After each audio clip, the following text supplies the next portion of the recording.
Olá, meus amores, tudo bem? Espero que sim. Boa tarde a todos os pais que me assistem. E vamos estudar? Para começar, vamos fazer uma oração. Tenho duas mãozinhas que prontas estão para fazer boas coisas de coração. 5 dedos nesta mão, outros 5 nesta mão. Cruzo agora todos eles para fazer uma oração. Senhor Deus, muito obrigado por tudo que tens feito em nossas vidas. Nos abençoa em tudo e nos ajuda a aprender mais uma lição. Abençoa os professores e também aos pais. Em nome de Jesus, amém! Então, agora a gente vai fazer a chamada. Vamos lá? Daniel Coelho, presente. Eliara de Jesus. Caion Ivan. Pedro Lucas. Pedro Paulo. Tiago Pereira. Wesley Arthur. Muito bem. E hoje a nossa aula é de história. E abram seus livros na página 161. O jeito de viver dos africanos. Vamos lá? Até recentemente, muito pouco era estudado sobre a história da África, normalmente reduzida à antiguidade aos egípcios. Porém, o crescimento do interesse e importância desse continente jogou luzes sobre a esquecida África subsaariana. Cercados por florestas, savanas, montanhas, o mar e o deserto, e convivendo com uma rica fauna, esses africanos viviam em pequenos reinos, muito parecidos com as cidades-estado da antiguidade. Dominavam técnicas de agricultura, metalurgia e mineração.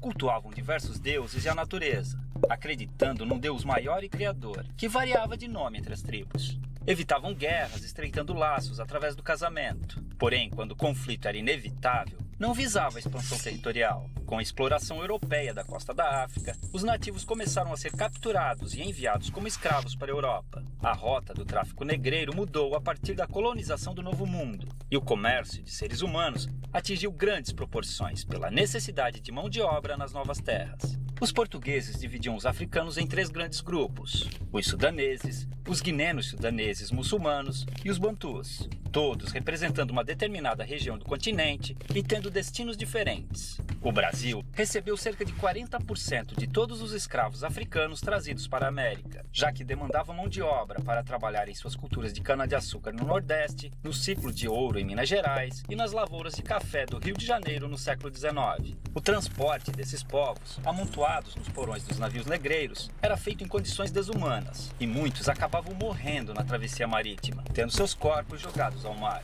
Já desembarcados, os escravos eram vendidos e conduzidos aos seus destinos nas fazendas, onde eram obrigados a trabalhar de sol a sol, com roupas e alimentação de péssima qualidade. Dormiam em habitações escuras e úmidas, as senzalas, e muitas vezes eram acorrentados para evitar fugas. Os castigos físicos eram comuns, e o mais usado era o açoite. Com o comércio constante de escravos, não havia preocupação em manter seu bem-estar, já que podiam ser facilmente substituídos por novos africanos, fazendo sua expectativa de vida no Brasil ser muito baixa. Eram proibidos de praticar sua religião e obrigados a adotar o catolicismo e a língua portuguesa. Mantiveram sua cultura viva, realizando seus rituais africanos escondidos, criando até um tipo de luta, a capoeira. A maior parte dos africanos traficados para o Brasil eram homens, por serem mais valorizados nos trabalhos forçados. As mulheres, que não eram aproveitadas nas lavouras, viravam escravas domésticas, as chamadas mucamas. Nessa época, independente da origem ou etnia, as mulheres eram subordinadas aos homens em seus caprichos. A mulher negra e escrava vivia a situação ainda mais degradante, sendo colocada como mero objeto sexual do homem branco. A miscigenação entre africanos, europeus e indígenas foi ponto-chave na constituição da população brasileira. As revoltas eram muito comuns nas fazendas, fazendo com que grupos de escravos organizados fugissem e formassem nas florestas os famosos quilombos, onde viviam em liberdade em comunidades similares às que existiam na África. Alguns escravos também conseguiram comprar sua liberdade adquirindo sua carta de alforria. Com o constante crescimento do sentimento abolicionista, o fim da escravidão era questão de tempo. Infelizmente, apesar de promover sua liberdade jurídica, a abolição não garantiu condições de vida dignas para os ex-escravos. A realidade que encontraram foi cruel, pois não possuíam moradia, condições econômicas ou assistência do Estado, fazendo muitos negros passarem por dificuldades após a liberdade. O preconceito e a discriminação os impediram de encontrar trabalho nas cidades. Já nas lavouras, tinham sido substituídos pelos novos imigrantes livres europeus, a maioria italianos. A escravidão deixou cicatrizes profundas. Os negros vivem ainda hoje em condições inferiores aos brancos, devido ao grande processo de exclusão social. Tem menor escolaridade, menos qualificação, salários menores, menos representação na mídia e em entidades governamentais, além de menos cargos de chefia e liderança. É uma situação degradante, considerando a imensurável participação do negro na vida brasileira. Infelizmente, o pouco que se aprende nas escolas sobre a herança africana reduz o negro a estereótipos ligados a origens de musicalidades, como o samba, e ao trabalho braçal como escravo.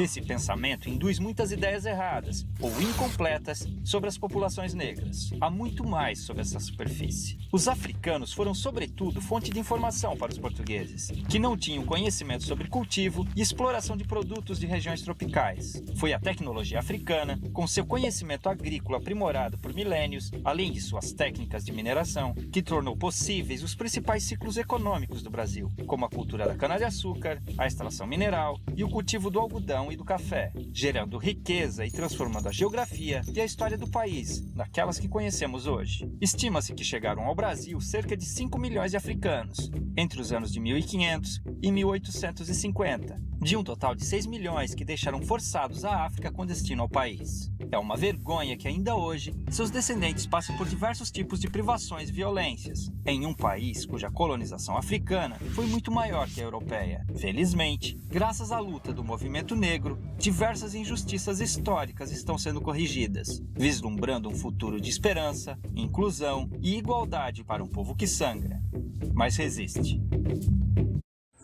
E para praticar atividade de folha em história, faça suas atividades com capricho e assim que terminar, envie na plataforma digital.